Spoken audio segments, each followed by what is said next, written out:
Mi nombre es Ana, soy concejal de Turismo, Educación y Participación Ciudadana y responsable de la Biblioteca Municipal. Voy a presentar a los ponentes en esta charla coloquio a María José González Alcalá, que yo creo que todos la conocéis. Ella es experta en legislación urbanística y autora del libro Las Cuevas de Guadí, hábitat troglodítica, una realidad urbana carente de normativa, publicado en el año 2023. Y yo quiero darte las gracias, primero por estar aquí, por ocupar tu tiempo en esta publicación que ha dado luz a muchas preguntas que había, ¿no?, respecto a este tema y bueno, pues por haberse prestado a la exposición que se hizo en la Oficina de Turismo el otro día, al estar aquí y al trabajo realizado. Así que muchas gracias. De nada. Y también me acompaña hoy Jean-Pierre, que yo creo que casi todos lo conocéis. Él es autor, es sociólogo, era autor de La tierra de las trogloditas, Las cuevas de la comarca de Guadí, y que aquella publicación que tenemos allí. Y bueno, él ha sido el encargado de aportarnos las fotografías para esta exposición. Más de 50 años, o 50, ¿no? 50, 60, por ahí, viniendo a Guadí y haciendo fotografías para ver la realidad cambiante del hábitat cueva y de estos barrios tan característicos de nuestra ciudad. Así que gracias por querer a Guadí, por enamorarte de esta ciudad como lo hiciste en su día y por aportarnos toda esa información que tan importante es para nosotros y por estar aquí, por supuesto.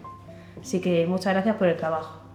Y a mí me gustaría, antes de que ellos empiecen, darle las gracias a Rosa y a Maripaz, porque bueno, ellas también se han encargado de organizar estas actividades todos estos días durante muchos meses de trabajo para dar luz verde a la exposición que tenemos aquí en la biblioteca y a estas charlas.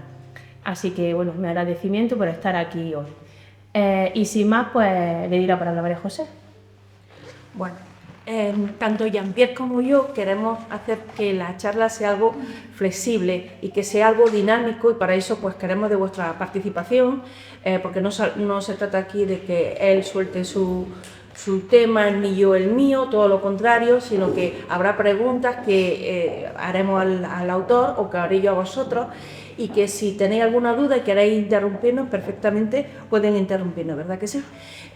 Me gustaría decir que la exposición se realiza con motivo del Día Internacional del Patrimonio, Día Mundial del Patrimonio, que se celebró el domingo, día 16, y en ella yo he sido una de las partes que menos ha trabajado. Quizás la que más ha trabajado ha sido Maripaz, que es la comisaria, yo le llamo la comisaria principal, porque es la que ha hecho todo el trabajo de campo, con los correos, con encargar la impresión, así que sin ella esto no hubiera sido posible. Y también a Rosa, que es nuestra bibliotecaria, porque ella es la comisaria de lo que es la documentación bibliográfica y documental, que se aparece recogida, no sé si la habéis visto, pero arriba en la biblioteca hay una estantería dedicada a algunos de los ejemplares que se ha podido encontrar sobre las cuevas de Guadí, y ha sido gracias también a ella.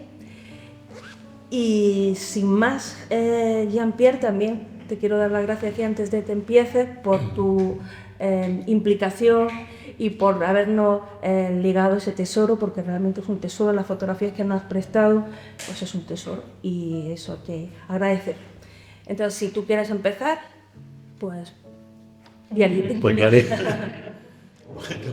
Bueno, pues como lo ha dicho ya María José, no se trata de una conferencia o de una ponencia, y además muchos de nosotros nos conocemos ya, y lo más importante es que sea una discusión, una charla con preguntas, con propuestas para el futuro. Me parece que estamos en un punto clave, en una época muy interesante, no solamente a nivel de Guadix, sino con el tema de las cuevas, que no preocupaba mucho a la gente hace unos años. Poco a poco toma mucha importancia. Voy a contaros una pequeña historia, no de aquí, sino de otro sitio que conocéis, pienso que lo conocéis, una pequeña ciudad que tiene unos 14.000 habitantes, un poco menos que aquí, Cuevas de la Almanzora, en la provincia de Almería. Y entonces, y se llama Cuevas el pueblo además, se llama Cuevas. Y por eso la historia es interesante, porque yo les presenté hace un par de años unas fotos como aquí del final de los años 60, y ellos, el alcalde, los concejales y tal, han tenido mucho interés y muy rápidamente han decidido organizar una exposición que fue organizada durante 3 meses si conocéis el sitio en el castillo que está en la parte arriba de la ciudad, durante 3 meses.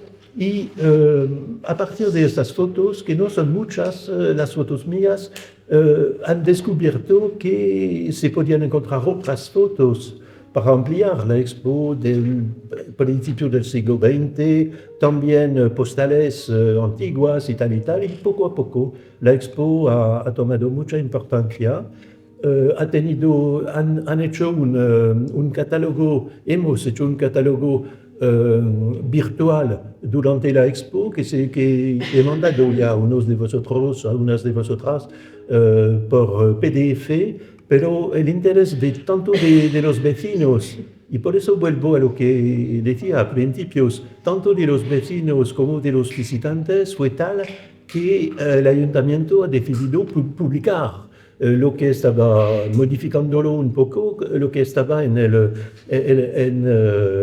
modo virtual.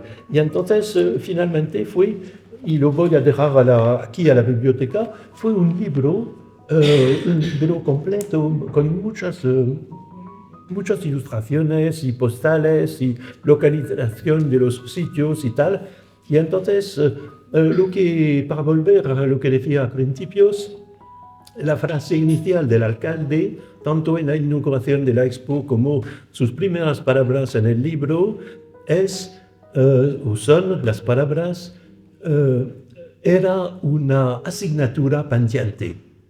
Entonces, para volver a lo que decía, hace muchos años que quizás pensaban hacer algo y de repente en poco tiempo se hizo algo y me parece que eso también ocurre en otros sitios donde hay cuevas y en Guadix, por ejemplo, la expo puede ser este punto un momento de cambio que tanto con la biblioteca como la implicación de las escuelas y tal, puede empezar un movimiento más amplio y más estructural, porque hasta hoy se hacían cosas, pero un poco aisladas unas y otras. Lo interesante es que a partir de lo que como un núcleo de lo que se hace, se pueda ampliar.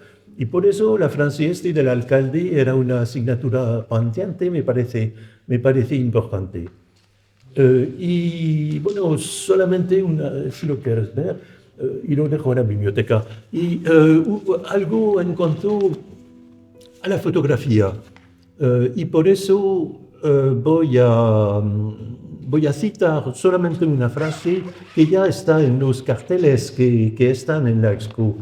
La fotografía es una instantánea, pero largamente reflexionada, madurada y construida. La foto induce la contemplación, incita a detenerse sobre la imagen, mejor que otros medios de expresión visual. En la época del cada vez más deprisa, estimula la reflexión. Y entonces me parece interesante esto porque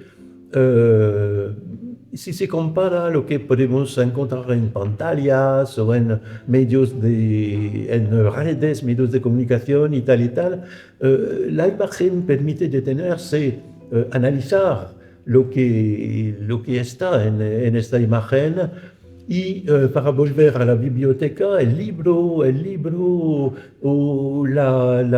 soporte papel me parece todavía, yo diría, pero lo pienso mucho, muy importante y permite todavía y para mucho tiempo pienso reflexión y cosas que no permite el numérico, lo que se ve en una pantalla y que cambia muy rápidamente y tal y tal. Porque en el libro, en el documento en papel, se puede detener, volver a una página, ir a otra y tal. Y bueno, y lo decía el alcalde, vosotras y vosotros, las que estabais aquí en la inauguración el viernes pasado, el alcalde decía, bueno, eso es importante porque tenemos dos imágenes a 50 años de distancia y eso nos permite reflexionar, ver un poco cuáles fueron los errores que se han cometido durante los últimos años, y tratar, reflexionar a partir de esto y tratar corregir las errores que se han cometido. Entonces, por eso la fotografía me parece importante. Y último tema, porque no voy a hablar, he dicho que no era una ponencia, no hablaré más por el momento. Otro tema dentro de la fotografía, lo digo para los aficionados, aquí hemos encontrado muchas personas en la expo muy aficionados de fotografía y la Escuela de Arte va a venir con el profesor para discutir de la exposición.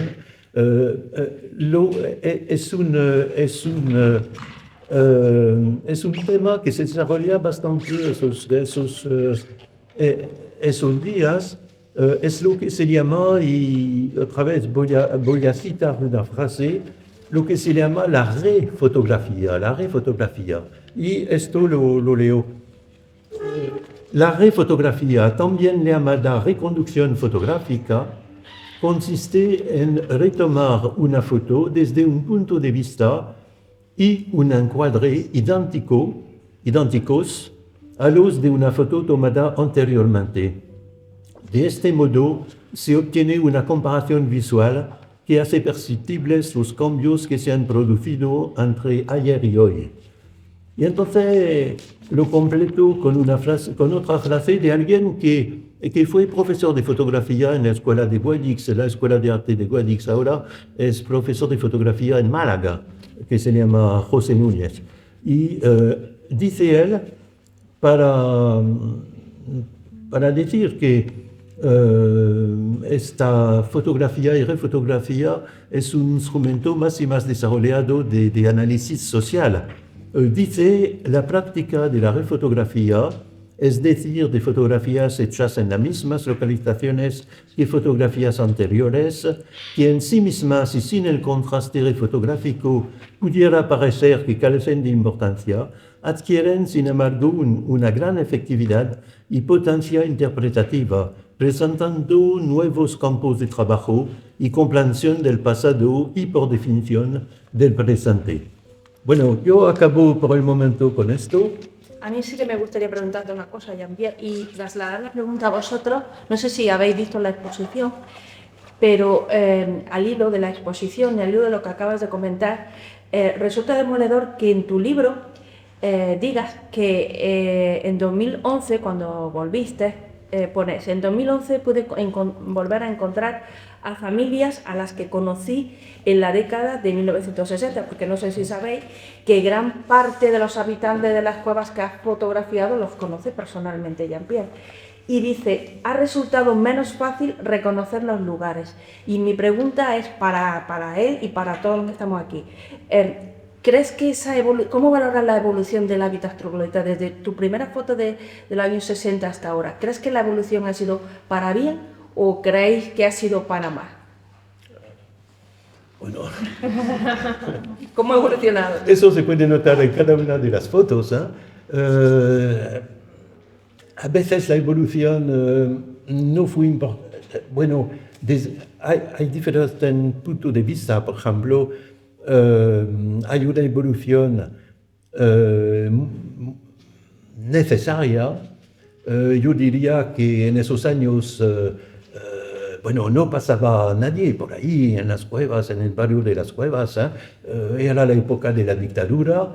En el 65 y los años siguientes, cuando yo estaba por ahí, que me habían invitado familias para que me quede en sus cuevas y tal. Solamente pasaban los guardias civiles y a caballo muchas veces. Y un poco inquietos de qué era este joven francés, qué hacía aquí. Bueno, me hacían... no hubo ningún problema porque se daban cuenta que no pasaba nada y entonces después fueron casi amigos y eso. Pero lo que quiero decir es que en esta época la electricidad se estaba desarrollando, pero el agua ya no. Y bueno, para contestar a tu pregunta, sí, tuvo cambios en este sentido, que el barrio de Cuevas estaba no solamente aislado, pero en un estado de... que faltaban muchas cosas. Cuando llovía, el agua no estaba bien orientada y entonces cada vez había daños y hacía falta mucha obra de las personas mismas para, no solamente para limpiar, pero para reponer cosas que se habían destruidas y tal y tal. Bueno, desde un punto de vista social, hubo un cambio importante que tenía que ser. Desde un punto urbanístico, bueno, cada uno lo puede notar. En las fotos, por ejemplo, solamente es una muestra lo que tenéis en la expo, porque son 15 fotos de grande tamaño y 15 de pequeño tamaño de la época de hoy. En el libro los hay más de 200 y entonces la muestra, porque queda una muestra, es más amplia. Entonces, bueno, de una manera, el punto que me pareció más importante cuando he vuelto en el 2011, después de muchos años de ausencia, fue el hecho de que la placeta, en muchos casos, estaba tapada, estaba cerrada. Y se nota muy bien en una de las fotos de la expo. Entonces, cuando te paseabas en la cañada o en la calle, a la derecha y a la izquierda, tú veías solamente paredes y como si fuese una ciudad que no tenía nada de cuevas. Y entonces, eso a principios para mí fue un cambio muy evidente, muy evidente. ¿Pero crees que se ha desgenerado? ¿Crees que se ha desgenerado el hábitat, troglodita, el hábitat de Cuevas? ¿Se ha degenerado? ¿O cómo se compatibiliza eso con la necesidad de elementos fundamentales, la luz, el agua? ¿Cómo entendéis que se puede compatibilizar eso y mantener la esencia del hábitat? Porque muchos nos quejamos de los tendidos aéreos, pero también nos quejamos de que no tenemos fibra. Hay muchos carteles de que no hay fibra óptica por las cuevas. Entonces, ¿cómo entendéis que se puede compatibilizar esto? ¿Alguien que me pueda responder, Maripaz? Venga, que tú siempre estás por ahí. ¿Tú crees que se ha desnaturalizado este hábito?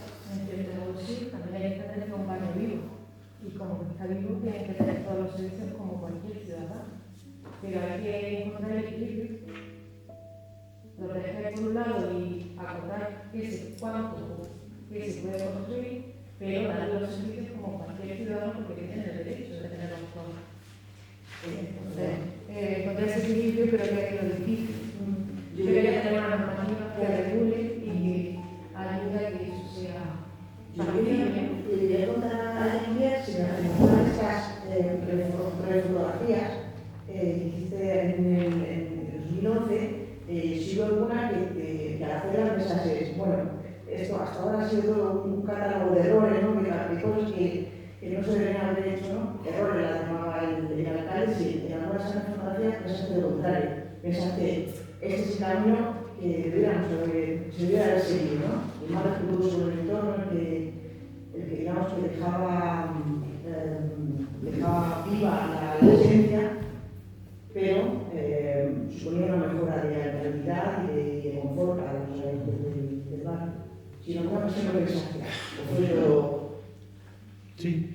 ver Pues, yo añadiría que, para contestar también a la pregunta, que actualmente me parece que todas las herramientas que existen, tanto técnicas como mecánicas, por ejemplo, estas máquinas muy grandes que permiten cavar el suelo, tienen una doble cara, porque se pueden utilizar para destruirlo todo y se nota en muchos sitios en las cuevas, abren fachadas inmensas, abren puertas que nunca se vieron en una cueva y tal y tal, pero también permiten, si se utilizan de una manera un poco reflexionada, permiten cavar el suelo de una manera, yo diría, limpia, para el agua, para la fibra, para todo lo que sea. Y entonces el paisaje se queda, yo diría, igual, pero respetado.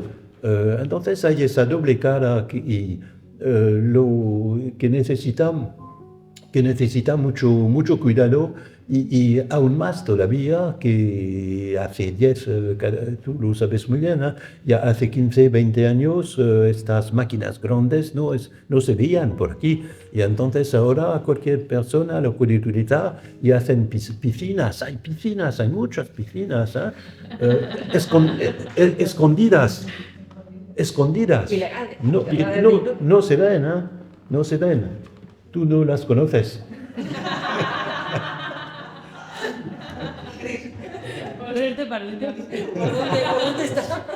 Entonces, pero yo es te la puedo enseñar. el periodo que decía, un momento importante, no solamente, como lo decía, para empezar alguna reflexión estructural y global para el porvenir, en el tema de las cuevas y de su porvenir. Y además, cuando se pretende hacer un dossier para la UNESCO, si lo he entendido bien, entonces sí, estas preguntas no se planteaban tanto hace 15, 20 años, pero ahora hemos llegado a un punto que en muy pocos años se puede cambiar todo, no solamente en las cuevas, eso también en Hay muchos algunos otros cambios que sitios. son irreversibles, ¿eh? Sí, eso. Hay algunos cambios que son Sí. irreversibles. Sí. Y además no un paisaje, pero un terreno que es muy, ¿cómo se dice? Frágil. Gracias. Sí, entonces hace falta tener aún más cuidado.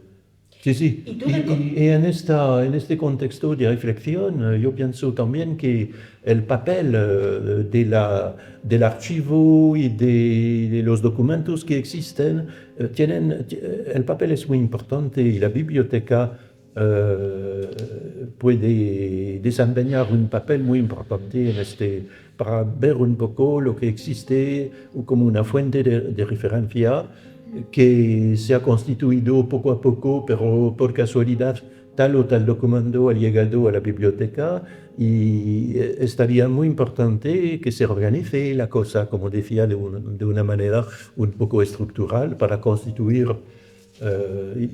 un saber al nivel comarcal y al nivel quizás en red con otros sitios donde hay cuevas, que se acumule el material que existe en cuanto a las cuevas. Mira, recoges en tu libro, en la página 52, dice, como principal problema de este hábitat, las reglas del urbanismo habituales no se adecúan a los barrios de las cuevas, está muy propuesto, y los aspectos legales son casi del todo inexistentes. ¿A qué te refieres con los aspectos legales inexistentes? Tu libro, Bueno, que no estaba publicado en esta época,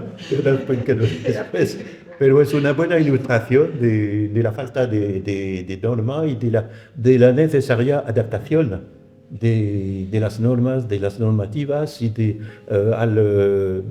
al contexto al contexto troglodita. Y no solamente en Guadix, pero también Guadix en este sentido podría servir de referencia para que se desarrolle algo, ¿sí?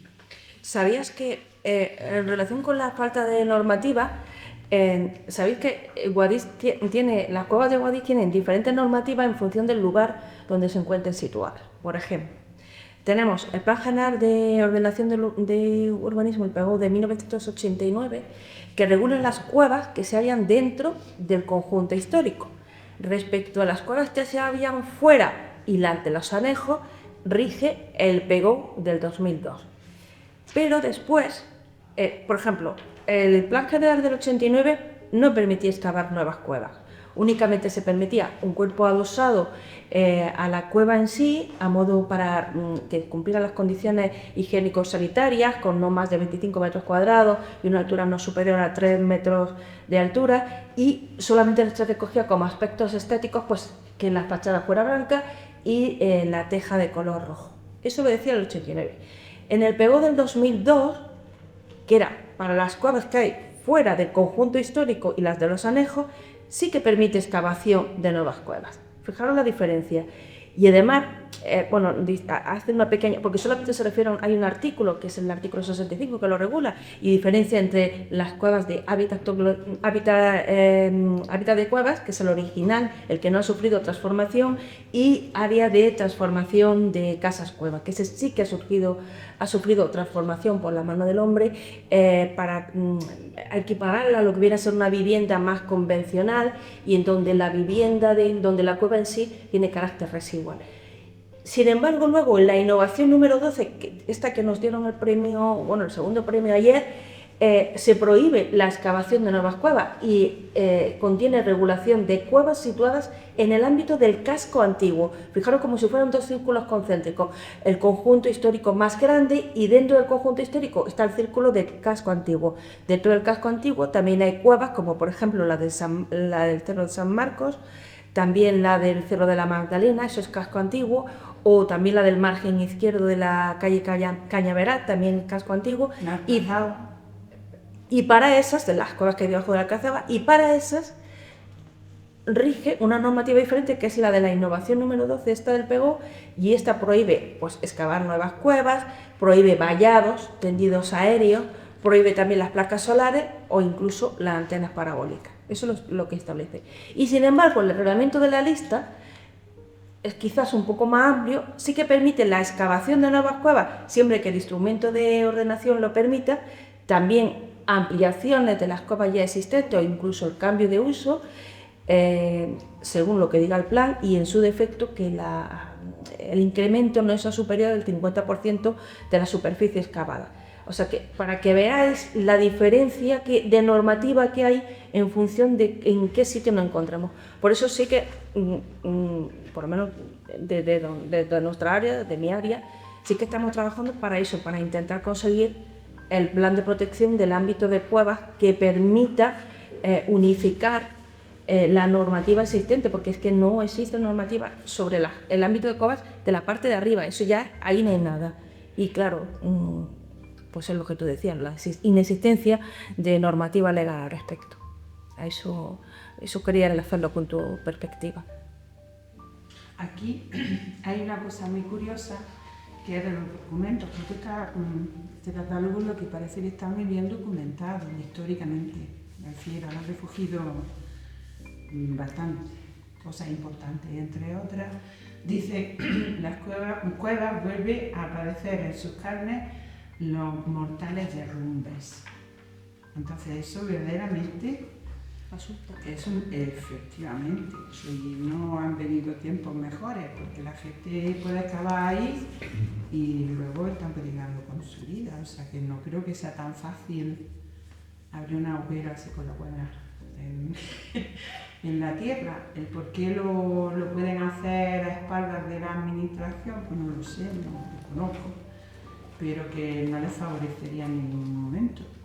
Imagínate. Eso ha existido siempre.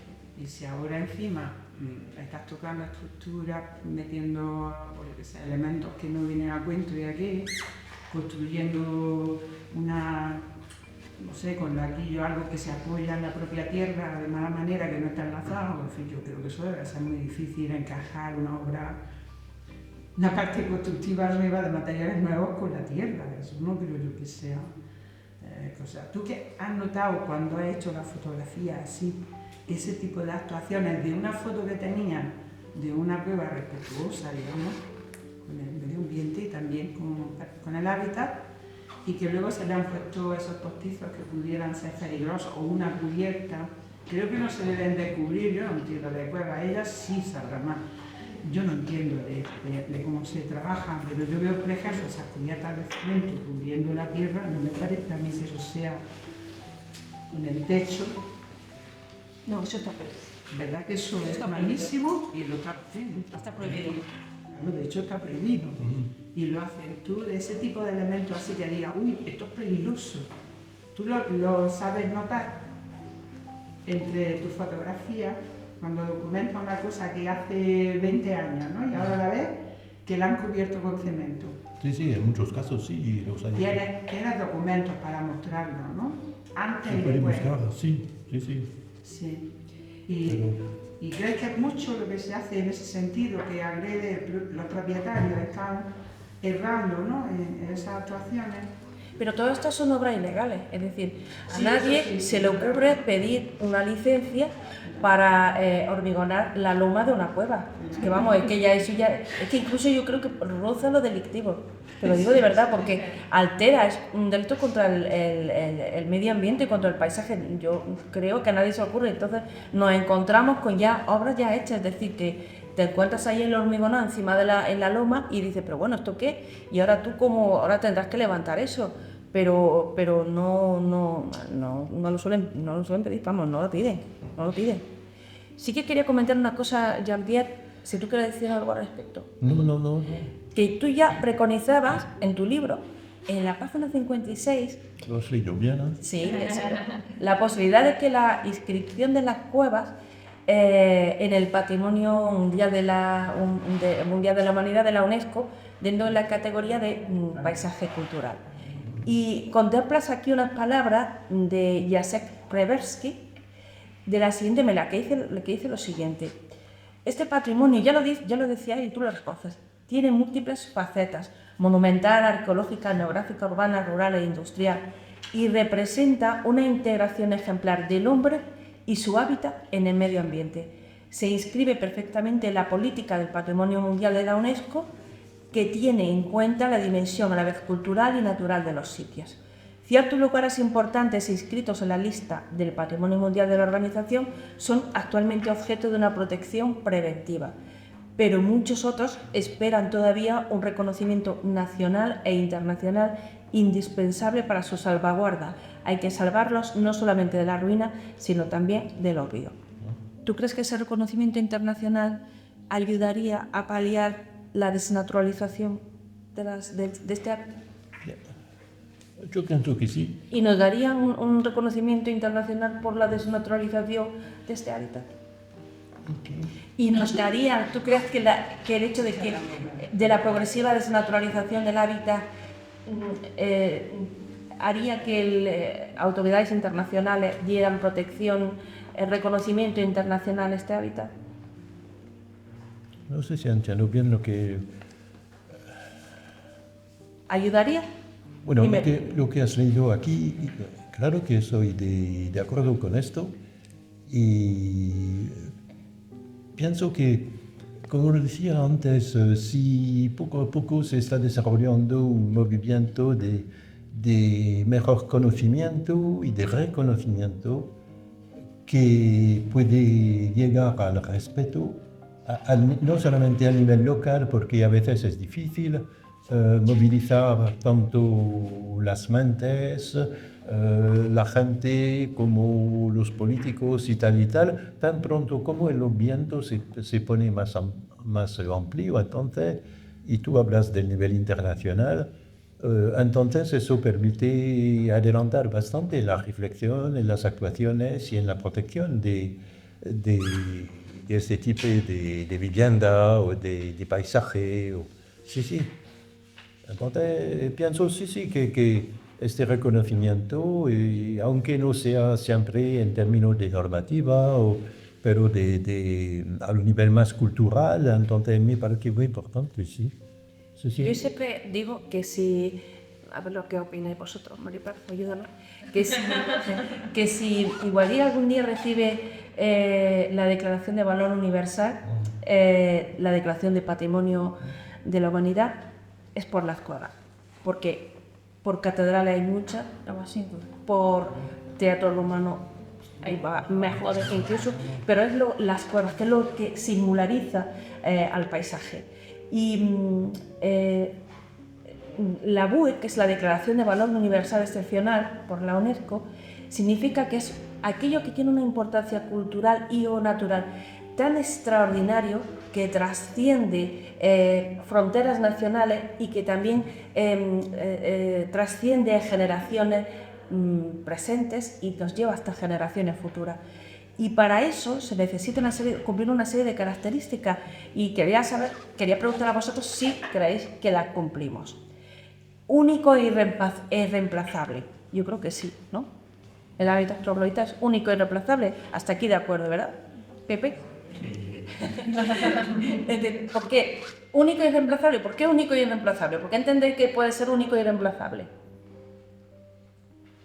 Porque hace también una manifestación en el resto del Estado, salvo con dadas excepciones, digamos, un elemento singular que nos caracteriza y nos diferencia del resto del hábitat paisajístico del resto del Estado español, vamos, y a nivel internacional. Claro, la referencia que tenemos son las cuevas de la Capadocia en Turquía. No se habla, no hay otra referencia a nivel internacional, por lo menos que yo la conozca. Ya no es solamente la concentración de cuevas, Claro. sino la concentración de cuevas habitadas. Exacto, la cantidad de lo que es única. Eso en España no se repite, creo que es el que más. Eso es lo que yo creo que hace singular al barrio. Por eso también es un barrio vivo. Exacto, por eso lo digo. Bueno, yo encuentro otra singularidad que es bastante impactante en el sentido positivo cuando en determinadas épocas del año, la Sierra Nevada, hay algunas fotografías de las que pueden hacerse mirando el entorno del parque, en fin.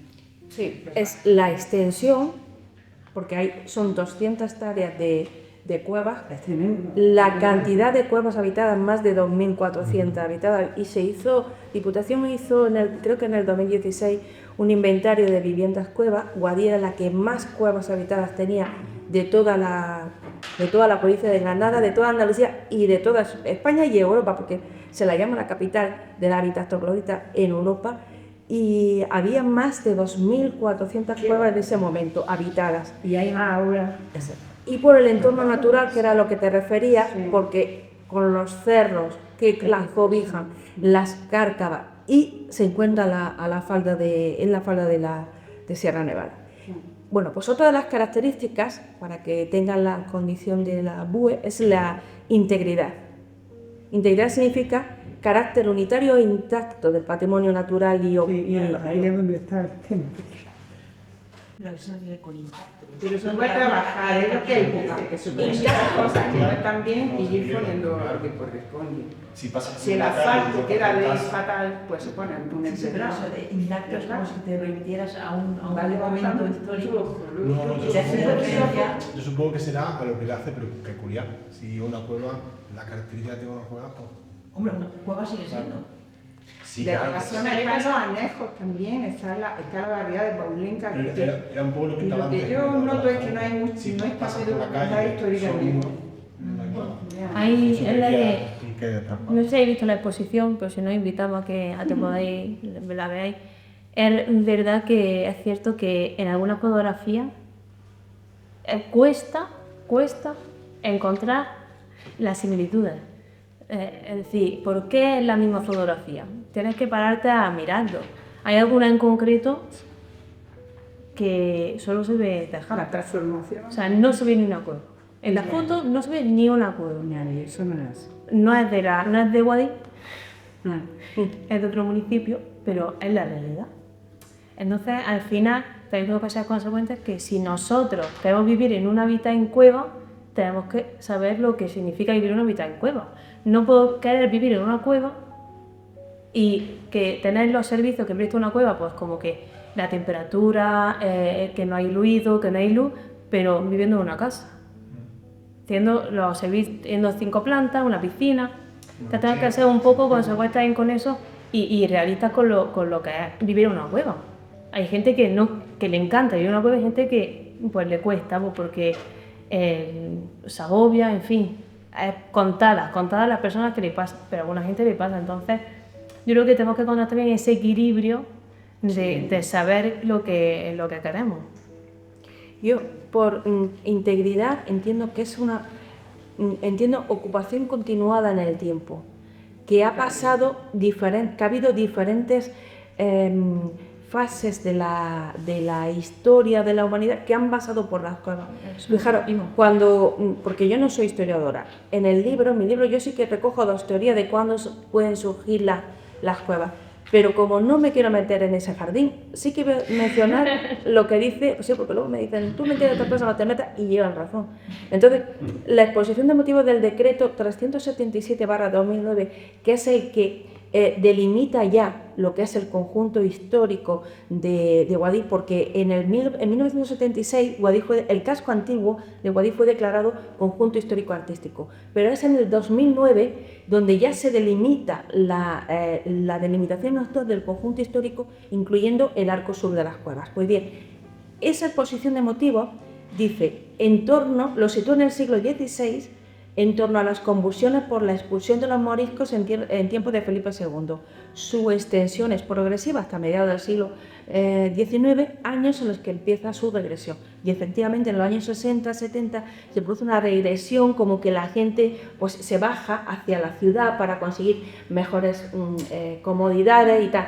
Pero luego, al contrario, no ha supuesto el fin del hábitat troglodita, sino que ya a partir de los años 90 y casi 2000, ya es cuando resurgen las cuevas y es cuando empiezan de nuevo a ser habitadas y con nuevos usos, no solamente el uso residencial.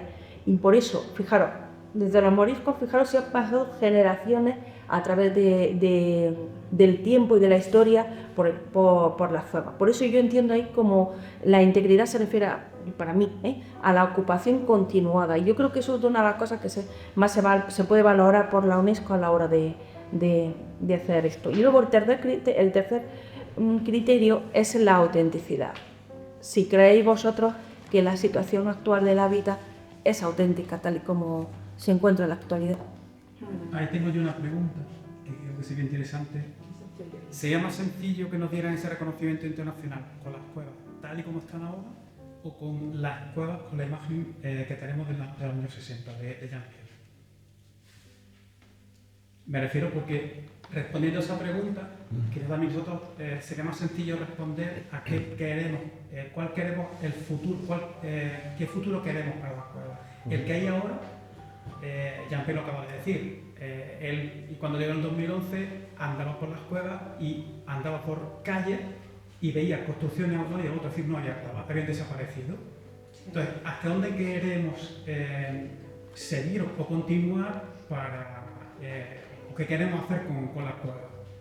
Yo entiendo, no tengo conocimientos profundos, pero yo entiendo que si se quiere reconocer algo original, entiendo que quizás sea mucho más sencillo volver a la pureza. Yo entiendo que ese reconocimiento sería más fácil darlo con las imágenes de Jean-Pierre de los años 60 que con los actuales. Si son reversibles, ¿no? Exacto. Ese es el problema. El problema es que los cambios en la mayoría de las cosas... Me refiero, para lo que no se ha construido ahora, ¿qué queremos? ¿Cuál es el futuro que queremos para las cuevas? Para lo que todavía no se ha transformado. La regulación. Efectivamente. ¿Perdón? La regulación. Ah, perdón. Sí. Bueno, La regulación y también Yo una cosa, dice que el el propio tema ayuntamiento va a de la tener regulación, eso tiene un que problema. revertir pues, esos asfaltos y esas Que se cosas, dice pero que eso no ocurre. España es el segundo país del mundo después de Italia que más legislación tiene. Se tiene tanta legislación, pero es que no se cumple.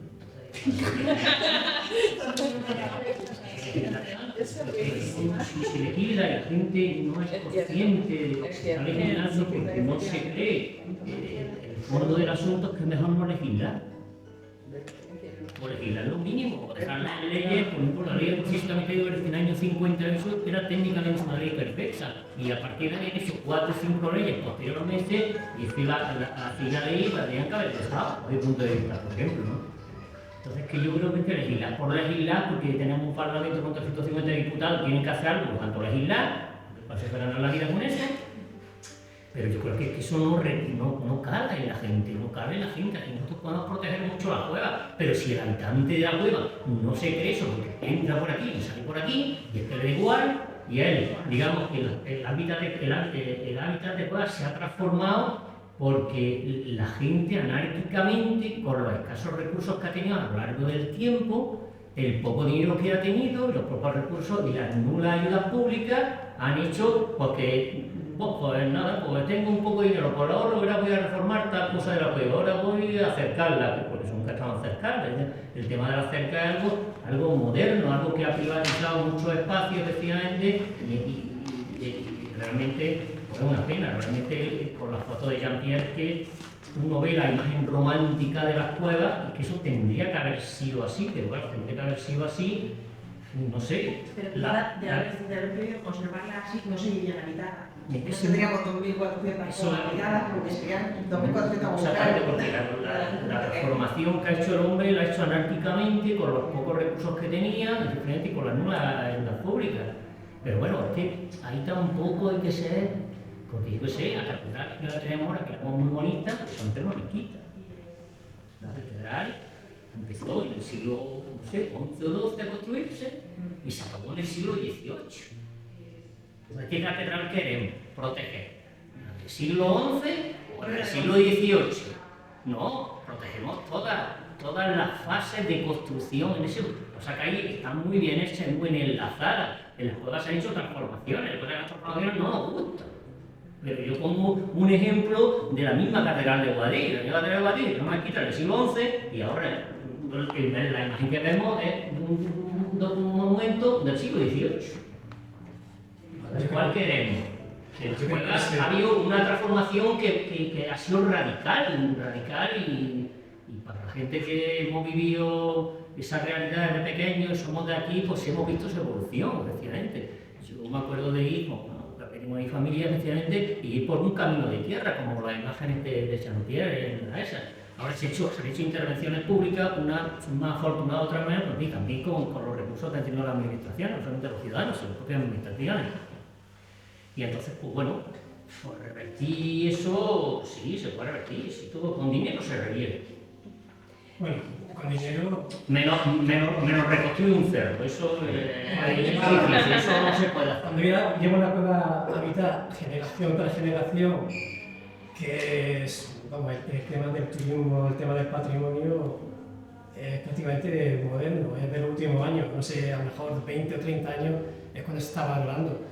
Pero las personas que vivían desde 60, desde 100 años, 200 años, bueno, no sé cuántos años, 100 años hasta ahora, lo que querían era vivir confortablemente. Entonces, claro, ahora no se puede obligar a una persona que quiere vivir como que no era, no sé, no se puede forzar tampoco a cambiar, no que le subvenciones, le dé dinero, tiene su vida ya hecha. Y tú no puedes cambiar ahora una casa, una persona que lleva generación, su hijo, los nietos, que han evolucionado. Y claro, hay gente que ahora, bueno, que sabe el valor de patrimonial y que la que compran ahora nueva y la arreglan, pues la arreglan mirando así el tema patrimonial, pero la gente que vive muy atrás y que pasa del tema no se puede cambiar. Entonces, se puede cambiar matices, pero a ver, ya lo que hay edificado, tú no se puede cambiar. Pero sí que se pueden adoptar medidas que establezcan cierta uniformidad para todas. Por ejemplo, todos los frentes de fachada que sean de color blanco. ¿Por qué tiene que haber unos amarillos, otros color albero, otros con enanitos, con cenicientas, o también la fachada empedrada entera? O un azulejo del baño. Sí, ahí creo que tendría otra ayuntamiento. Ahí creo que entra el ayuntamiento y mandar una normativa. Y bueno, luego también yo daría otra idea, que es más fácil también premiar a la gente que arregla la casa para respetar patrimonialmente ese espacio. Y puede ser también de ejemplo para la gente, porque ahora mismo lo que estamos hablando, que la gente hace cosas como le da gana. Pero si ponen un referente, si ponen un premio para las personas que cuidan su cueva, que la arreglan y que tienen un orden, un premio más, el día de la feria, o un premio, pues la cuevecita en pantalla, que vea todo el barrio, todo el mundo. joder, el vecino de al lado va a decir, yo quiero tener la cueva también como mi vecino que también venía por lo mismo. Es que es fácil, es premiarse una persona que sea de referente, no sé, premio. A lo mejor una farola monumental en la esquina de su casa, o no sé, pasada algo que, no sé, una cosa de que la gente le sirva de espejo para poder ver que es la forma de hacer restauraciones, no sé, sería... A la rehabilitación o a la conservación. Bien. Comparto la idea que dice, pero lo haría desde una perspectiva a lo mejor también de concurso para profesionales, pues a nivel paisajístico, porque tienen muy buena intención en un particular, pero como estamos en un paisaje, no está por dentro de la cueva, pero por fuera, es lo que decís, que hay muchas zonas ya complejas de acometer. Pero a lo mejor identificar, que seguro que María José ya tenéis identificados ciertos cerros en los cuales se pueda hacer un concurso a nivel profesional. No, yo creo que incluso que el tratamiento tiene propiedad fuera de cueva. Me imagino, no sé si es verdad o algo he escuchado, pero a lo mejor no tiene ayuntamiento terreno en que hay cueva, el Cerro de la Vara, por ejemplo. Ahí tienes al secretario del ayuntamiento. Quiero decir, podemos tener, sobre la vía pública tenemos mucho, efectivamente, y demás, por eso tenemos la cueva escenográfica, un museo, o no tenemos nada más. Por eso son de los habitantes, son privadas. pero es mejor comprar cuevas también puede ser. Comprar se puede comprar. Tú estás en Santorini. No estás en Santorini. Igual, pero puedes ver los vídeos en YouTube, se puede ver todo. Santorini, tú llegas allí y te digo, qué bonito es, que no se tiene cuento. Y resulta que Santorini, es que vemos lo que nos quieren vender. Es que Santorini, tú te metes un poco dentro y ves una ciudad anárquica más fea que no puede ser. Y lo único que te venden aquí es que cuando tú llegas a un crucero, te desembarcan y ves una especie de parque temático y ya está, pero Santorini no es eso, es la imagen que a ti te dan ver. Pero es un poco en el comercio, pero la ciudad de Santorini, que está detrás, es una ciudad feísima. Sí, claramente. Aquí, pues efectivamente sí, se me da una idea intervenir como aquí hizo la Junta de Andalucía con los programas de rehabilitación en el conjunto histórico. Sí, acotar quizá un sitio, inyectar dinero público, intentar cuidarlo y a través del mecanismo de la educación, ¿no? De la norma, porque la norma tiene que estar acompasada con la educación, porque si no, porque la gente no cumple las normas, ¿no? Le da igual las consecuencias. Y porque al final, que lo metan en prisión, pues las multas son insolventes, porque las multas es difícil. Los sobrantes son de propiedad del ayuntamiento. Es decir, el espacio que hay entre el frente de la cueva y el inicio de la calle, nosotros tenemos un inventario de sobrantes. Algunos incluso tienen uso urbanístico porque son los que están dentro del casco antiguo. Y los sobrantes, la mayoría de ellos, si tú vas ahora, no te encuentras, es muy difícil que te encuentres un sobrante, porque la cueva colindante al sobrante la ha privatizado a través de su cerramiento y en algunos casos lo ha hecho propia, en algunos casos puede haber accedido al título de la propiedad, pero en otros están en una situación ahí de que no se sabe muy bien qué es, pero los sobrantes son nuestros, tenemos un inventario y de hecho el ayuntamiento es, lo puede decir Pepe, que controla lo que es el patrimonio del ayuntamiento, proclive a la venta y a la enajenación de los sobrantes. Si no están afectos, si no están afectos al uso público, se puede valorar y se puede vender, siempre que se transcurra una serie de pasos técnicos, pero de trámites técnicos y registrales y catastrales, pero se pueden vender. Y eso es propiedad del ayuntamiento. Y otra cosa, dentro de la autenticidad, es si hay autonomía entre la... Porque yo siempre digo que Guadix son dos ciudades, una, la cuevera y la convencional, unidas sin solución de continuidad y ambas formando conjunto histórico. Pero la ciudad cuevera, las cuevas tienen autonomía respecto de la ciudad convencional, respecto de lo que es el casco antiguo, ¿entendés que tiene su propia autonomía?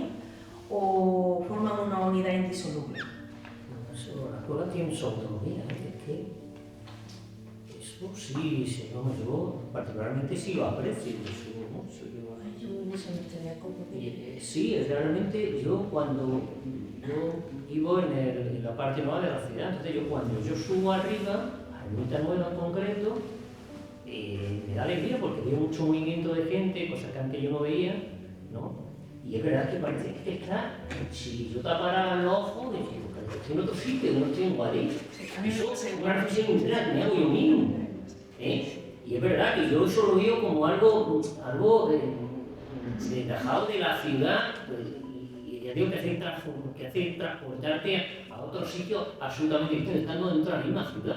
Sí, es un sentimiento que si yo lo puedo manifestar porque es algo que yo siento que subo arriba de mi vida. A mí, mi percepción particular. ¿No? En ese sentido, de relación social, sí, pero luego independiente no la veo yo porque no hay servicio.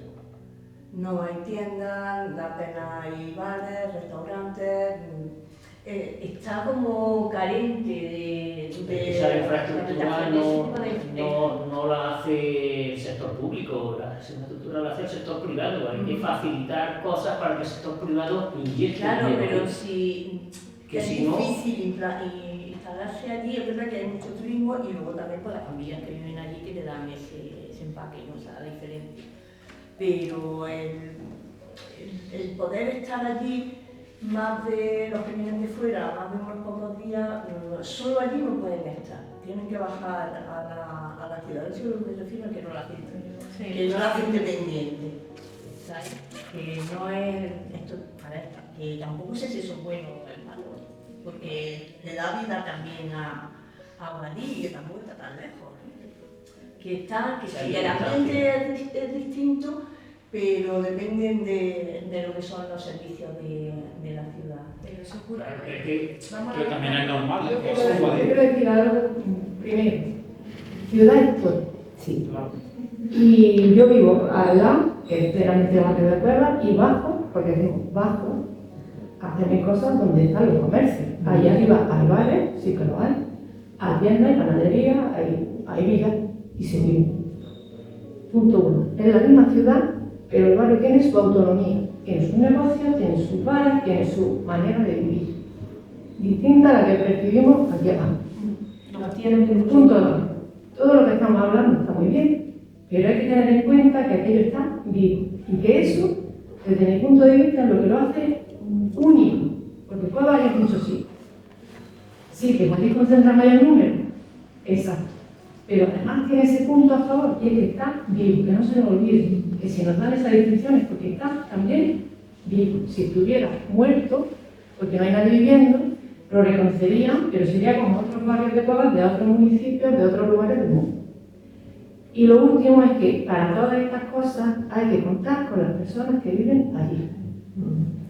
Tanto para si queremos que sea patrimonio, como si queremos que tal, ellos son el germen y lo que le da vida y alma al barrio de la Flora. Sin decir, eso se muere. Y da igual que haya hoteles Cuevas, viviendas de uso turístico, museos o lo que queramos turistas que vayan a ver. Si no hay vecinos, se nos muere, con perdón, la gallina de los huevos de oro. Y yo creo que no sé, pero es mi reflexión personal, con gente de cuevero, paulinquero, y afortunadamente me he tirado allí más que, bueno, mi vida entera casi, en pleno barrio de las Cuevas. Para mí es parte de mi vida. Y lo percibo de esa manera, no sé si estáis de acuerdo, si tenéis alguna... Yo, Marta, es lo que yo siento. Y el barrio de Cuevas... Si ellos y los vecinos, hace tenga porque había una concepción muy denigrante de la gente que habitaba en las cuevas. Eso mismo se ha cambiado. Eso es muy bueno. Ahora, el que tiene una cueva tiene una especie de lujo. Desde todo el cambio de concepto que se ha producido aquí en Madrid, ¿me entiendes? Porque es verdad, yo sí eso lo vivió, lo palpaba, yo tengo mi edad aquí, y yo toda mi vida viviendo aquí, y entonces he conocido gente porque vivía en las cuevas, vivía en la ciudad nueva. Entonces había que vivir en las cuevas de más pescado, ¿sí? Permitidme la expresión, ¿me entiendes? Y entonces, sí, ahí que tiene una cueva, tiene un agujero, se pone un conejo, ahí él sabe que no. Entonces, pues no, sin embargo, ahora toda esta detrás, ahora es que todo el mundo ahí con una cueva lenta, hombre, salvo que si es una cosa extraordinaria, pero evidentemente antes de jugar no la pegó ni regalar, y ahora se da un dinero, es porque eso, que la gente está valorando eso y lo valora como algo, un artículo cuasi de lujo ya en un momento determinado. Es que, con lo que dice el corazón dice que se han vendido cosas por valor de 200.000 euros. Sí, oye. En años 60 eso es impensable. Entonces, realmente la evolución, por eso, la evolución ha tenido sus consecuencias a nivel paisajístico y ha tenido sus consecuencias a nivel sociológico. Es decir, las personas que ahora viven en el barrio de Cuevas tienen muchos más recursos, tienen mucho más conocimiento del hábitat en el que viven y tienen un nivel adquisitivo pues, mucho más elevado que incluso gente que vive en lo que se puede, como dice, en la ciudad nueva. Y además yo creo que también son personas que están mucho más preparadas y de su carrera, en fin, mucho más desarrolladas a nivel laboral, que antes no era así. Antes pues era totalmente voluntario. Yo creo que la gente que vive en el barrio de Cuevas pues era gente con unos recursos muy escasos. Ya, siguiendo para no desviarnos mucho, hay una cosa, tú estableces en tu libro una serie de... Yo solo quiero 3 preguntas y ya podemos en 3 soluciones, buscar una serie de soluciones. Y hay una que me ha llamado mucho la atención, que a lo mejor Sofía, si tienes la oportunidad puede explicar. Él dice, en este libro del 2022, ¿no? Publica en el 2022, entre una de las soluciones que podemos hacer es emprender un estudio en profundidad de la calidad del reposo y el sueño en las cuevas. ¿Tú tienes algo que decir? Sí, nosotros desde el Ayuntamiento ahora mismo estamos en contacto con la Asociación de Cuevas de Benaló y la de aquí también, una de aquí de Guadix, porque tenemos a través de la Universidad de Granada hacer un estudio pues analizando a las personas que viven en cuevas permanentemente en comparación con los que viven en otro tipo de vivienda o de los que están estacionalmente, porque sí que hay muchas personas que a lo mejor en vacaciones se van a la cueva y durante el resto del año viven en otro tipo de vivienda. Entonces se van a hacer mediciones del sueño, se van a hacer análisis de hormonas y queremos demostrar porque fisiológicamente una persona que vive en cueva pues se encuentra mucho mejor que la que vive en la ciudad, porque está aislando el ruido, por todo lo que ha comentado anteriormente Ana.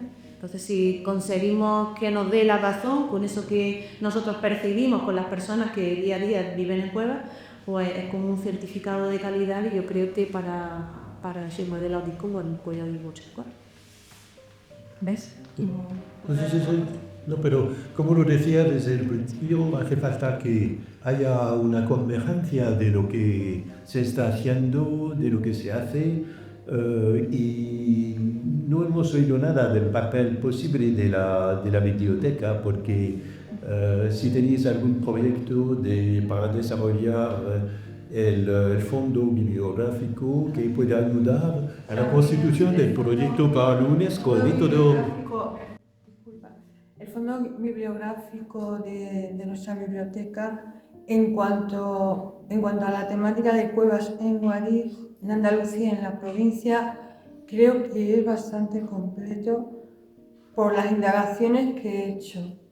Mis colegas anteriores, Luis y Sara, han estado pendientes porque lo veo en la colección y en el fondo.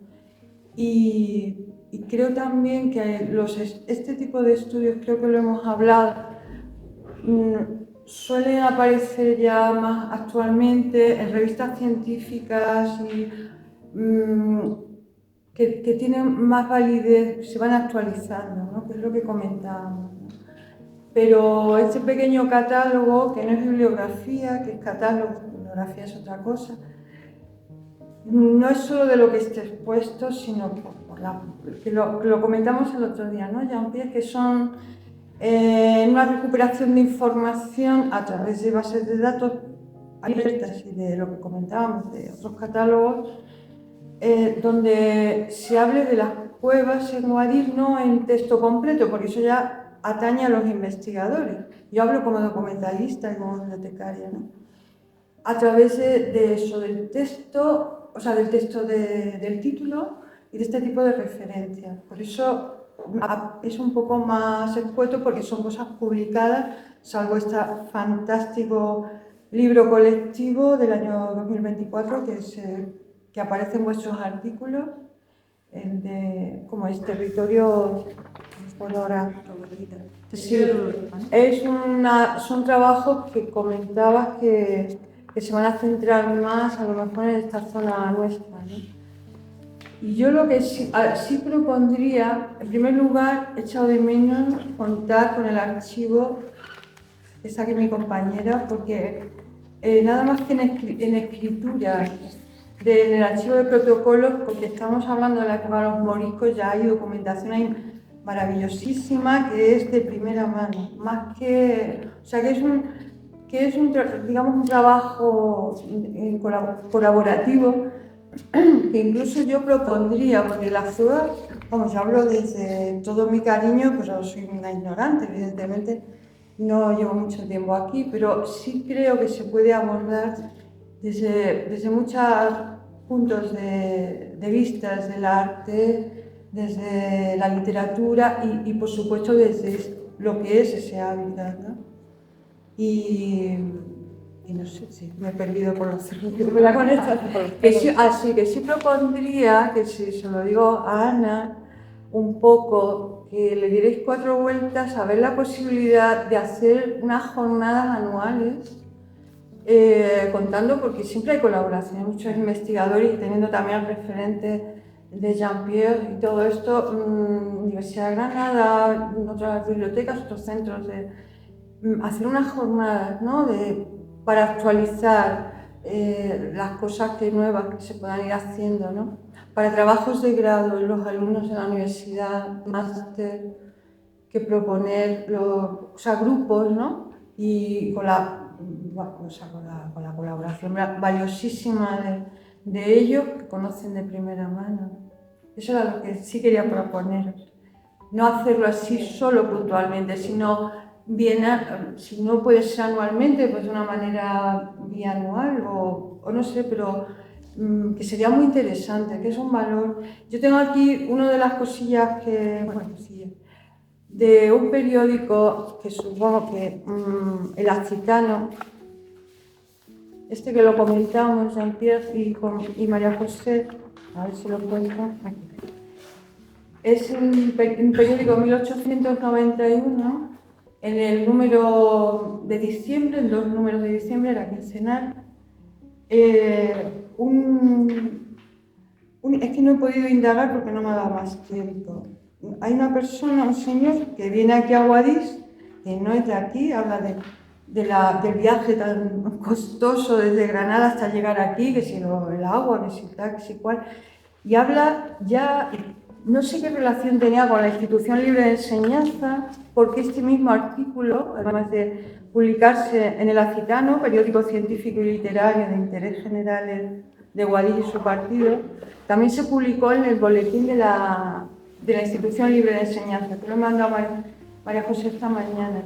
Entonces, curioso esto que os comentaba.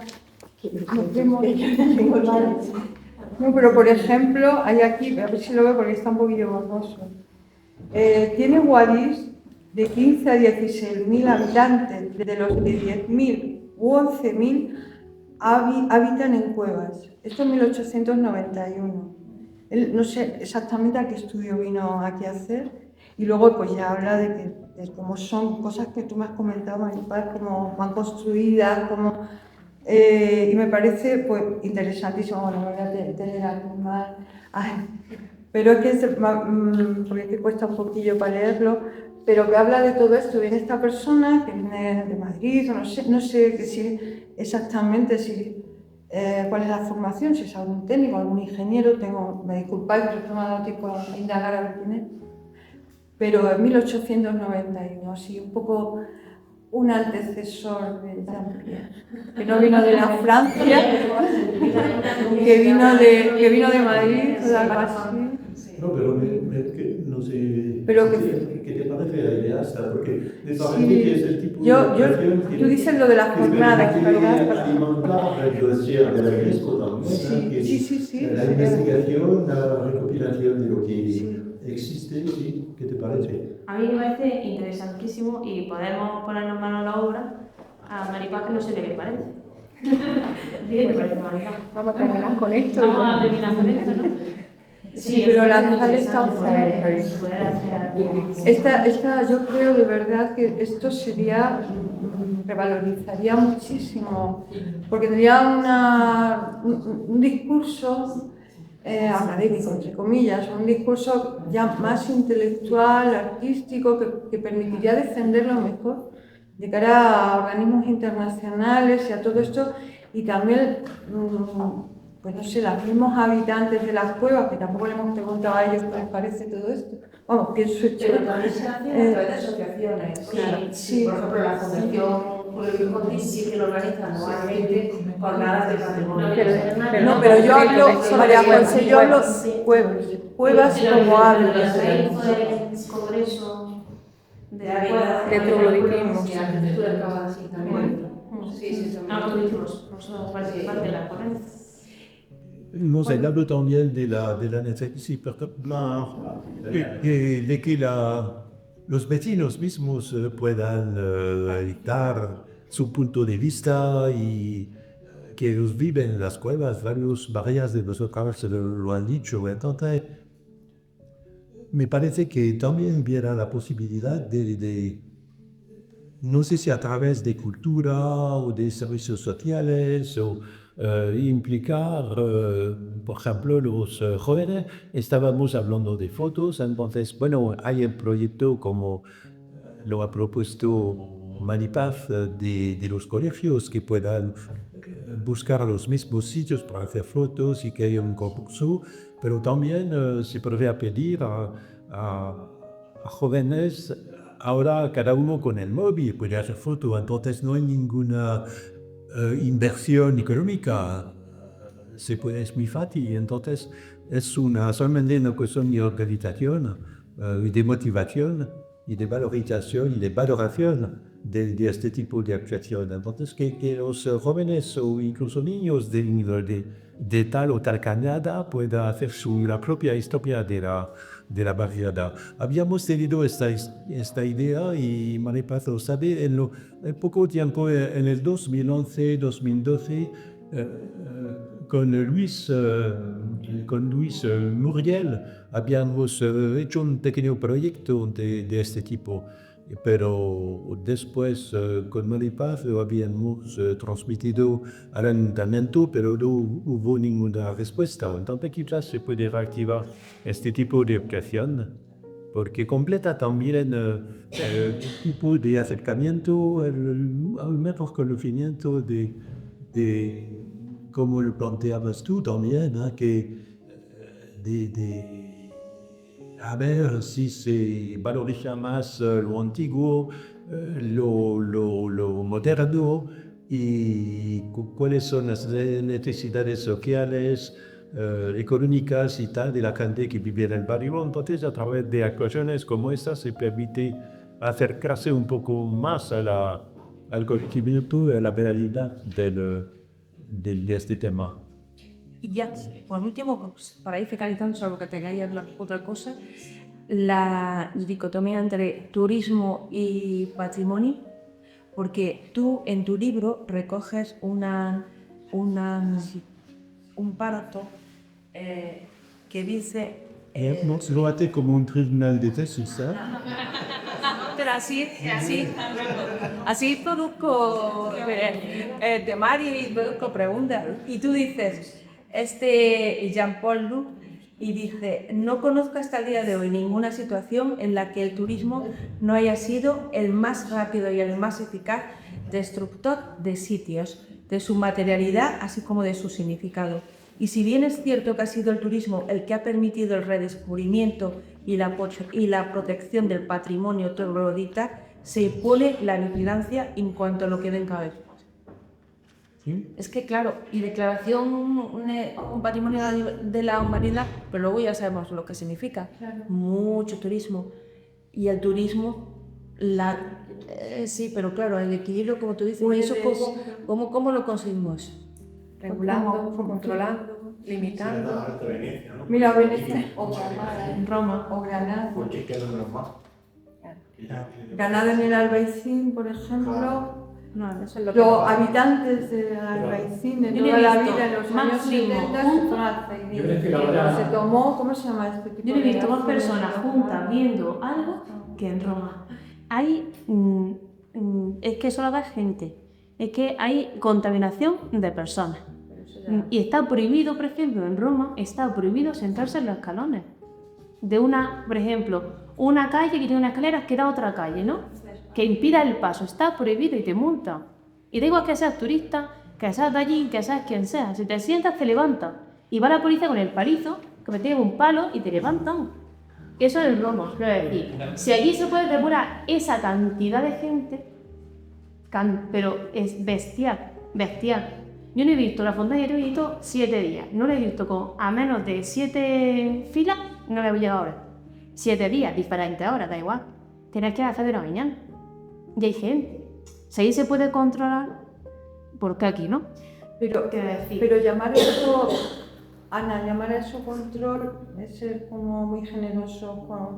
Yo, igual que para el cine, bueno, sí, hay 20 entradas y tú te quedas fuera, pues así. O sea, las sacas así, pero que te hablo, o sea, yo sí he visto la Fontana de Trevi sola, ¿sabes? Te tienes esa suerte porque soy una señora muy mayor, y he vivido allí en alguna época de mi vida, entonces, pero es que yo pondría eso, pero lo pondría en Venecia, lo pondría en Granada, y yo aconsejo que lo pongáis aquí. Hay que limitar. O sea, no se puede, porque además tú vas a Roma, a mí me gusta, yo si voy a un sitio, a mí me gusta comprar en el mercado, comprar la prensa, el mercado, sentarme, ver ver la vida de la ciudad, ver a las personas que se va a su floristería o con el niño al colegio, a su biblioteca, la señora con el... A mí eso me gusta, eso es una ciudad. Entonces, yo pondría entradas, caben 20 personas, pues te espera, o no pasa nada, si tampoco pasa nada por no verlo, ¿no? Si tienes la suerte, pues ya está, o si no, pero que no... Creo que también es que yo eso lo veo terrible. La dificultad también está en regular el uso turístico de las cuevas. Exacto. Ahí está el kit de la cuestión. Esa es otra cosa, claro. Eso yo creo que es lo más complicado. Sí. Eso es Por la presión la presión de Roma, No, me refiero que eso es algo ya, lo más exagerado que he visto en mi vida. Yo no he visto nada más exagerado. Yo no he visto nada más exagerado que eso. De personas, digo. Y de bonito también exagerado. Desde el punto de vista turístico, como aporte desde el punto de vista turístico, lo que más valoran los visitantes que tenemos ahora que se quedan en Guadix, no digo los autobuses que van y vienen, que eso tenemos desde años luz. Yo lo veo con perspectiva porque llevo muchos años trabajando en esto. Lo que valoran ahora, los que se quedan aquí a dormir, vienen a alojamientos, vienen a autocaravanas, en hoteles, es precisamente eso, lo que tú estás diciendo. Claro. Que pueden ir al mercado de abastos por la mañana, claro. Que pueden pasar y ver personas que viven en el barrio de normal, con tranquilidad. Y van huyendo de esos otros sitios como Granada Capital, Málaga o Sevilla, o donde hay que apartar a la gente como en Pampaneira para poder echar una mísera foto. Entonces, eso es lo que valoran ahora. Bueno, eso lo verás, son los comentarios que me hacen, por ejemplo, los visitantes de esta ciudad de Guadix, de su barrio de Cuevas y de cómo es la ciudad actualmente. Es lo que buscan, es lo que buscan. Entonces hay que saber qué tipo de turismo queremos. Yo pienso que todavía le queda que explotar a Guadix. Eso ya es también otro tema de conversación. Que no solo sea turismo, que vivamos aquí. Pues hay un ejemplo, soy de Albacete de origen, llevo 14 años y conozco Guadix hace 18. Yo vivo aquí también por esa calidad de vida. Aparte de también, como hablaba con María José, el tema de que he mamado la cueva como segunda residencia. Y por proyectos pues conocí Guadix y me quedé prendado. Entonces, como tanta gente. Pero siendo técnico de turismo, no comparto. os digo, o el sea, turismo, lo que decís, lo peligroso que es la deslagación. Donde yo vivo en Granada, es que yo he visto desaparecer. Yo iba al mercado, yo soy muy de ir a la plaza a comprar mis pescados y mis tomates y mis cosas. Entonces, yo he visto, bueno, venían señoras mayores a por un filetillo, porque eso es lo que se iban a comer, ¿sabes? Que es su costumbre, ya sabe, carnicería. Eso, pero no te estoy hablando de hace, eso te estoy hablando de hace 5 o 6 años, no hace tanto, ¿no? Se han cerrado comercios de toda la vida y han puesto en el mercado el gasobar. Entonces eso se pierde. Si yo no fuese de Granada, yo voy a Granada y aunque sea 2 días, a mí me gustaría mezclarme con la gente, vivir un poco como ellos, no tener que estar... Bueno, eso hay que buscarlo también, hay que buscarlo porque hay gente, precisamente, pues a los barrios donde está la gente que vive de toda la vida, ya los comercios... Sí, pero yo que vivo de toda la vida, donde vivo, me está rompiendo. Yo tengo la universidad, los niños, no encuentran dónde vivir a precios carísimos. Yo escucho hablar del peligro del turismo aquí en Guadix, cuando estamos perdiendo a chorros habitantes y hay un paro tremendo. Y si es un motor económico hay que explotarlo, ¿piensas? Claro. A mí me gustaría morir de éxito y luego ya veremos lo que pasa. Cuando estamos muriendo de éxito, decimos, hay que poner un control. Pero ahí no podemos hablar de peligro cuando estamos, que esto no ha venido. Ya sí, hoy 19 años 400 habitantes. Hemos subido habitantes. Ya subido habitantes. Yo diría que de la boca lo de que ponemos habitantes. Casi a un poco de los 20.000. Y 20.000 habitantes por una ciudad media ya es un salto significativo, tanto a nivel de subvención, a nivel de dinero, como a otros niveles. Sí, es genial, pero a mí me gustaría ver artesanía en el barrio, me gustaría... Claro. Pero los artesanos están desapareciendo, pero de todos los sitios, muy difícil, porque los artesanos que quedan son gente mayor y la gente que viene detrás no quiere ser artesano, no quiere eso. Prefieren ser influencers antes que artesanos. Darles la abolición, luego hay que intentar la abolición de la sociedad, que eso ya es otro tema. Yo creo que hay que disfrutarlo con control, pero como me encanta verse salir de la bodega, por ejemplo, con los autocares llenos de gente, ostras, a mí me encanta ver eso. Me gustaría verlo en mi pueblo. Y me gusta ver, mi Capilella me encanta verlo también porque estás en la parte antigua que lleva a todo el mundo y está en la parte más comercial con edificios que también hay que valorarlo también. Las edificaciones que hacen mantienen la tradición constructiva. Capilella, con sobre todo toda la Alpujarra, ahí desde hace muchos años se ha despegado eso. Es normativa. Sí, vas por de la Alpujarra y yo me encanta, la gran mayoría. Y entonces, bueno, también hay que ver, hay que ir por ahí también. No sé, a mí me encantaría ver un desarrollo turístico más grande aquí. De todas maneras, yo creo que deberíamos de saber hacia dónde caminamos. Para de lo que queremos. Hablamos de que eso puede ser en un futuro muy lejano. Que en 40 50 años hemos visto una fotografía de Jean-Pierre en la que la imagen que se proyectaba era prácticamente diferente en muy poco tiempo. La sociedad evoluciona mucho más rápido, es decir, conforme van pasando los años y con la tecnología evoluciona mucho más rápido. Yo, por circunstancias laborales y de vida, yo estuve viviendo en Cataluña 15 años, en la zona norte de Cataluña, muy cerca del Pirineo, y estaba la comarca de la Cerdanya, que es donde están las estaciones de La Molina, ¿vale? Allí había unos pueblos que eran preciosos, con tejados de pizarra, eran preciosos, pero eran unos pueblos que durante la semana eran pueblos fantasmas, no vivía nadie, y se llenaban el fin de semana de gente que venía de Barcelona. ¿Qué había pasado por los habitantes? ¿Qué es lo que dice ella? Cuidado con lo que... si no regulamos y si no tenemos una visión de futuro. ¿Qué pasaba por los habitantes? Que claro, el nivel de vida allí se elevó muchísimo porque la gente que compraba casa y la gente que compraba y la gente que iba allí era la gente de Barcelona con un poder adquisitivo muy alto, la gente de allí que tenía un poder adquisitivo muy bajo, que fue ocurriendo, que se fue desplazando y al final eran pueblos fantasmas que se llenaban el fin de semana.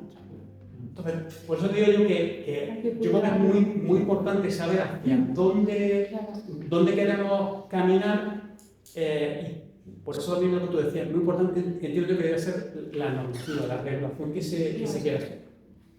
Regular la vivienda en su derecho, yo creo que es importante para que las personas que viven o quieran vivir en el barrio puedan hacerlo. Es decir, si mañana una persona quiere comprarse para vivir como vivienda habitual, pues que tenga, aunque es verdad que el precio de la vivienda ya sabemos cómo está.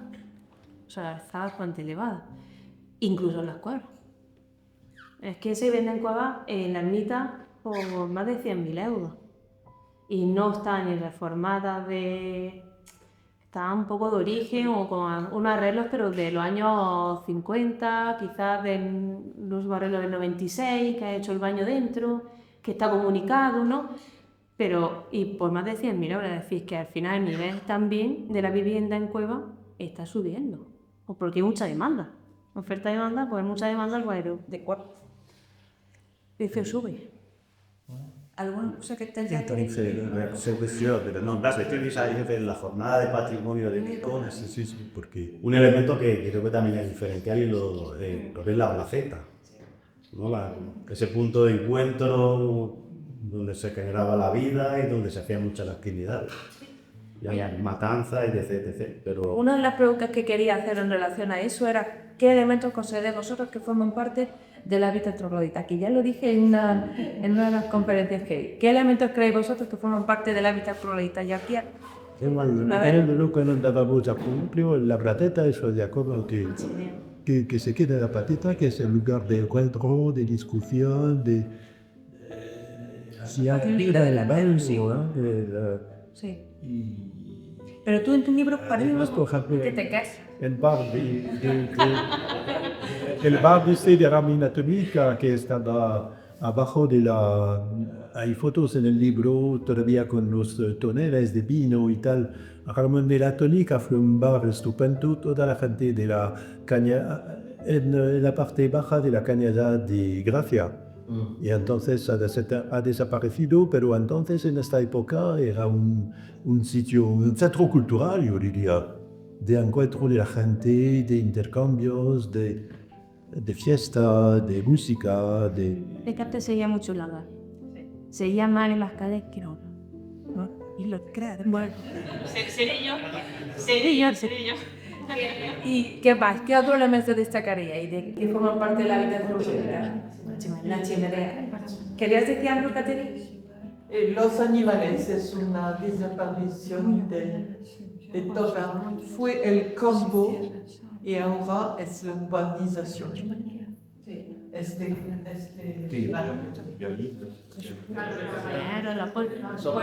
tenía un gallinero adosado. Sí. Yo en mi cueva ahí tengo un gallinero. Era el modo de subsistencia de los abuelos. Es que es verdad, tenían adosado la cueva allí con un poco de arroncillo, ponían tela metálica y tenían todos los cerdos, las gallinas y los pavos si tenían. Y demás, y luego hacían las matanzas activamente en la placeta. Correcto. Pues vamos a ir acabando exclusivamente. ¿Tienes alguna cosa que decir? Bueno, que sea, como decía desde el principio, que sea no una conclusión, sino un momento para el porvenir, un momento de partida que permita el desarrollo de actividades diferentes, pero de una manera un poco estructurada y estructural. Como decíamos, de la biblioteca, de la expo que puede viajar también, que se puede añadir fotos también. Por ejemplo, si la expo algún día viaja a Purullena, tengo también fotos de Purullena. Las hay unas en la expo actual, pero tanto más de Purullena que se podría ampliar. Pero aparte de eso, y la implicación de los jóvenes y de los vecinos, como decíamos, se puede desarrollar proyectos de historias de vida, de ancianos y de jóvenes, y a través, como decía antes, de la foto también. Bueno, sí que el movimiento que está empezando pueda seguir. Y después enlaces con quizás otros sitios. Mencionaba Cuevas de la Manzora, pero hay Granada también, aunque Granada, bueno, es otra historia. Estamos en ello, ¿eh? Piensa que esta exposición está ha sido un trabajo de casi un año, recuerda, en noviembre del año pasado, que se ha hecho... Con el concurso de fotografía. Exacto, el concurso de fotografía, la charla, la exposición de la pielita del cólera, que eso es mucho trabajo y que no solamente se ha hecho en horario laboral nuestro, sino también fuera de nuestro horario laboral, con lo cual hemos tenido que compatibilizar aquí muchas cosas que si no que se vean a Maripaz. Yo sí que quería darte gracias en nombre de las comisarias de la exposición y personalmente quería darte las gracias, Jean-Pierre, por tu generosidad, emplazarte que vengas cuando quieras. Y a mí me gustaría acabar con una cosa, con una frase, con un párrafo que recoges en tu libro de Antonio Lara Ramos, si te parece, y que viene muy al hilo de lo que tú has comentado, José. Y dice, en una comarca que está cerca de todos lados, del mar de Granada, de la salida hacia Levante, de Sierra Nevada, de la Alpujarra, pero quizás, habla de Guadix, de donde esté más lejos sea de ella misma. Hay que empezar valorando en serio lo que se tiene, saber qué se desea y qué es lo que más conviene. En Guadix se han descubierto las cuevas a través de los que las visitan. Subyuga el paisaje de Cerros de Arcilla porque antes subyugó a algún viajero y se ve a la ciudad hermosa porque vienen los de fuera y lo dicen. Es el tiempo de que Guadix y su comarca se convenzan de lo que son. Entonces estarán en el camino de encontrar su verdadera identidad. Muchas gracias, Montaví.